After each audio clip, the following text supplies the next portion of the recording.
position to get drafted by an NHL team tomorrow night.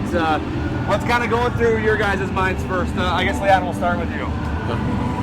Well, it's just lots of emotions, lots of excitement. We've been waiting for this moment for many, many years, and it's been unreal watching Riley over the years do what he does, and his passion and dedication and commitment to get to this point. And it's exciting. We're just so proud, and just total excitement. Trent? Yeah, very similarly, I would say that I think the first realization is that lots of very, very good hockey players never get to a spot like this in life. So you got to be grateful to God for the opportunity. You're healthy and strong, and playing in a good city like Prince George with a great coaches and ownership and support by the fans. You just feel very blessed that Riley's had the opportunity that he's had, and you're just very nervous. In the same time, I know where I'd draft him. Now we'll get a chance to see what other people think. So, LeeAnn, when did you realize that you thought that Riley was going to be a really good hockey player? I know some people know at a younger age or an older age. When did you kind of realize, like, wow, my son can play? I would say at a pretty young age. We always knew he was very gifted, and his work ethic was second to none. He was unbelievable.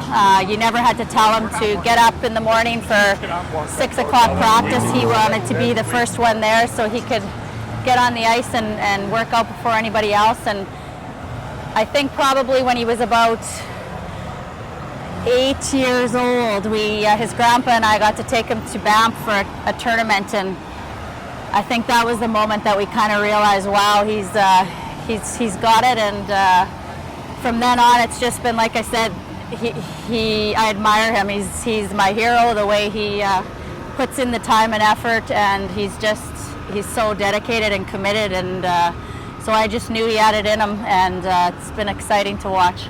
Trent, anything to add to that? No, coaching him and stuff like that. Predominantly what Riley does, he's always done from what he knows himself, from watching others, and just, you always wonder as a parent when you hear those stories, did you know right away? Well, not that I'm an expert, I just knew maybe right away I knew that he was different.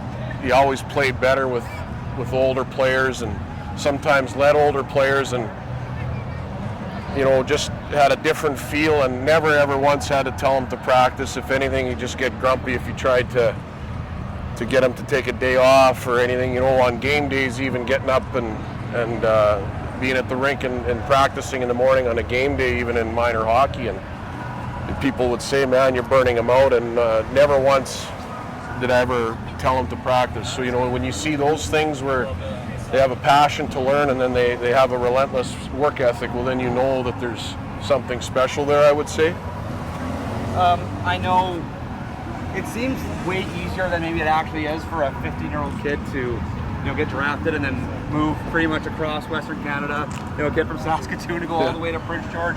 I guess, Trent, first for you, like, how much do you think that has helped him to, I guess, for him to kind of show himself in a different light, in a completely different province, in a place that's a little bit further away from everyone? How do you think it's helped him as maybe a player and also a person?